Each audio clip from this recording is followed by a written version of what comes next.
Assalamualaikum warahmatullahi wabarakatuh. Selamat siang dan salam sejahtera untuk kita semua. Perkenalkan, saya Sonia dengan NIM 17110068. Di sini saya akan mempresentasikan proposal penelitian saya yang berjudul Penentuan Aktivitas Antioksidan Ekstrak N-heksana Ekstrak Mahkota Nanas khas Prabu Muli dengan metode DPPH. Baiklah, kita ke slide pertama, yaitu tentang morfologi tanaman nanas. Buah nanas dapat diklasifikasikan sebagai berikut.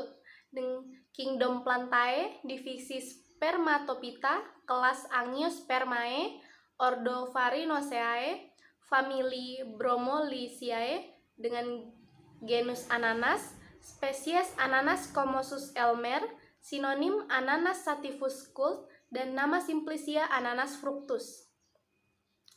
Nanas merupakan tanaman yang dapat hidup dalam berbagai musim. Tanaman ini tergolong dalam kelas monokotil yang bersifat tahunan dan mempunyai rangkaian bunga yang terdapat di ujung batang. Tumbuhnya meluas dengan menggunakan tunas samping yang berkembang menjadi cabang-cabang vegetatif dan pada cabang tersebut kelak akan menghasilkan buah. Selanjutnya kita membahas mahkota nanas. Nanas memiliki kandungan senyawa kimia seperti kalium oksalat, lemak, asam fosfat, saponin, dan tanin pada daun, batang, dan mahkotanya yang mengandung saponin dan tanin. Nanas memiliki kandungan kalori, karbohidrat, protein, lemak, kalsium, dan serat yang tinggi. Kandungan metabolit sekunder pada mahkota nanas mempunyai fungsi penting untuk kesehatan seperti antiinflamasi, anti alergi, dan antioksidan alami. Penelitian dengan memanfaatkan mahkota nanas juga pernah dilakukan di berbagai negara, salah satunya di Indonesia yang memanfaatkan mahkota nanas sebagai filter untuk pengolahan air limbah Sarung Tenun Samarinda yang didapatkan hasil bahwa meningkatnya kualitas kadar air setelah melewati membran selulosa asetat dari mahkota nanas tersebut. Baiklah, selanjutnya yaitu N-heksana. N-heksana dengan rumus C6H14 merupakan jenis pelarut nonpolar yang mudah menguap dan dapat melarutkan senyawa-senyawa yang bersifat nonpolar. Kemudian antioksidan. Antioksidan didefinisikan sebagai suatu zat yang dapat menunda, mencegah, dan dapat menghilangkan kerusakan oksidatif yang disebabkan oleh radikal bebas. Antioksidan tergolong menjadi dua. Yang pertama yaitu antioksidan alami dan yang kedua adalah antioksidan sintetik. Selanjutnya metode DPPH.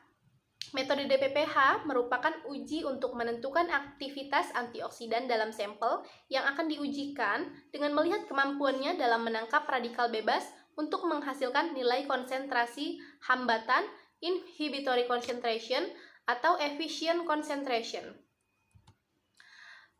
Slide selanjutnya yaitu batasan masalah. Penelitian ini berfokus pada penentuan aktivitas antioksidan ekstrak mahkota buah nanas khas Prabu Muli dengan menggunakan pelarut N-heksana dengan metode DPPH. Tujuan dari penelitian ini ada dua. Yang pertama yaitu untuk mengidentifikasi aktivitas antioksidan pada ekstrak buah nanas yang dilarutkan dengan N-heksana secara kualitatif. Dan yang kedua yaitu untuk mengetahui bagaimana aktivitas antioksidan yang ada pada mahkota nanas khas Prabu Muli dengan metode DPPH. Selanjutnya, saya akan menjelaskan tentang kerangka konsep penelitian ini. Saya mengambil dua variabel, yaitu variabel dependent dan variabel independent. Variabel dependentnya yaitu aktivitas antioksidan ekstrak N-heksana mahkota nanas, sedangkan variabel independentnya yaitu ekstrak mahkota nanas, kemudian ada pelarut N-heksana, metode ekstraksi, metode DPPH, dan spektrofometer UV vis. Metode penelitiannya yaitu penelitian ini merupakan metodologi percobaan dengan melakukan intervensi terhadap objek yang akan diteliti untuk memperoleh yang terdiri dari beberapa tahapan. Tahapan pertama yaitu tahapan pengambilan sampel yang diperoleh dari Prabu Muli, Sumatera Selatan. Kemudian yang kedua yaitu identifikasi tumbuhan atau determinasi yang kami lakukan di Universitas Andalas, Sumatera Barat. Kemudian yang ketiga yaitu pembuatan simplicia dan pembuatan ekstrak. Yang keempat yaitu screening fitokimia serta penentuan aktivitas antioksidan ekstrak N-heksana mahkota nanas menggunakan alat spektrofometer UV vis. Selanjutnya yaitu alat dan bahan. Alat yang digunakan dalam penelitian ini antara lain yaitu timbangan analitik, MES 60, rotary evaporator, water bath, blender, spektrofotometer UV vis, tabung reaksi, rak tabung reaksi, pipet tetes, batang pengaduk, spatel, kertas saring, botol gelap, dan aluminium foil. Kemudian bahan yang digunakan dalam penelitian ini antara lain mahkota nanas, N-heksana, quercetin, aquades, DPPH, serbuk magnesium, asam klorida, H2SO4, pereaksi Dragendorf, Wagner, dan Mayer, FeCl3, serta Lieberman-Burchan. Ekstraksi mahkota nanas, yaitu pertama pembuatan simplicia, mulai dari memisahkan mahkota nanas dan buah, kemudian proses pencucian mahkota nanas, kemudian proses perajangan sampai dengan simplicia dijemur sampai dengan benar-benar kering. Kemudian setelah itu baru di blender dan diayak dengan MES 60. Setelah itu simplicia halus tadi diekstraksi dengan menggunakan pelarut N-heksana selama 3 hari dan diguncang setiap 6 jam sekali, diulangi sebanyak 3 kali. Setelah itu filtrat yang didapat dikumpulkan dan dipekatkan dengan rotary evaporator dan diuapkan di atas water bath sampai didapatkan ekstrak N-heksana dengan bobot yang konstan. Baru setelah itu menentukan nilai persentase rendemen ekstrak dengan rumus persen rendemen sama dengan berat ekstrak yang didapat dibagi berat simplicia yang diekstraksi dikali 100%. Selanjutnya yaitu uji kualitatif antioksidan. Yang pertama, pembuatan larutan DPPH 40 ppm.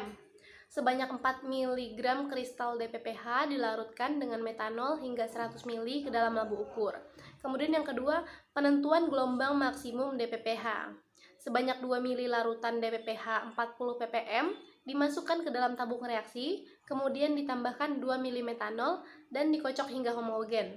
Lalu dimasukkan ke dalam kuvet sebanyak 3 ml dan diukur panjang gelombang maksimumnya.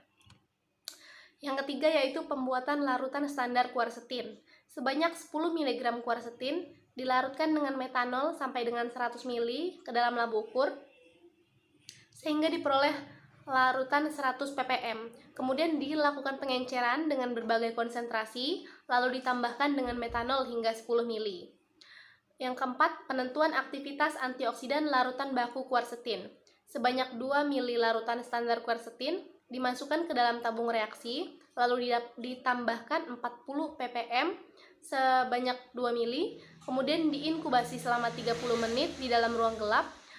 Baru kemudian dilakukan pengukuran absorbansi menggunakan spektrofotometer UV vis dan dibuat kurva baku larutan standar quercetin. Kemudian yang kelima ada pembuatan larutan ekstrak.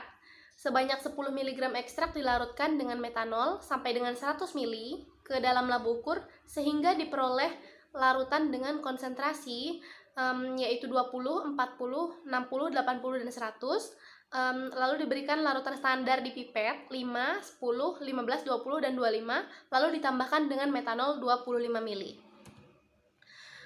Kemudian penentuan aktivitas antioksidan dari ekstrak. Yang pertama kita lakukan uji kualitatif antioksidan. Sebanyak 10 mg ekstrak ditambahkan DPPH 40 ppm sebanyak 5 tetes dan diamati perubahan warna larutan. Perubahan warna larutan dari warna ungu menjadi warna kuning menunjukkan adanya aktivitas antioksidan. Kemudian yang kedua, uji kuantitatif antioksidan. Larutan ekstrak dengan berbagai konsentrasi di pipet sebanyak 2 ml dan dimasukkan ke dalam tabung reaksi, kemudian ditambahkan larutan DPPH 40 ppm sebanyak 2 ml. Selanjutnya dihomogenkan dan diinkubasi di dalam ruang gelap selama 30 menit dan diukur serapannya. Baiklah, terima kasih. Hanya itu yang dapat saya sampaikan. Kurang lebihnya saya mohon maaf. Wassalamualaikum warahmatullahi wabarakatuh.